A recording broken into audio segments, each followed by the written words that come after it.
स्वामी, माणसाला परमेश्वराचं प्रत्यंतर कधी मिळतं? प्रत्यंतर हवं असेल तर एकतर अविश्वास हवा किंवा मग समर्पण. स्वामी, ते कसं काय?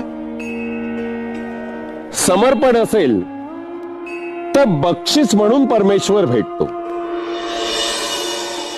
आणि अविश्वास असेल तर स्वतःच्या अस्तित्वाची प्रचिती यावी म्हणून परमेश्वर भेटतो.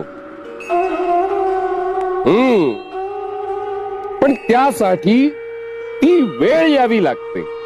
आणि ही वेळ कोण आणतो?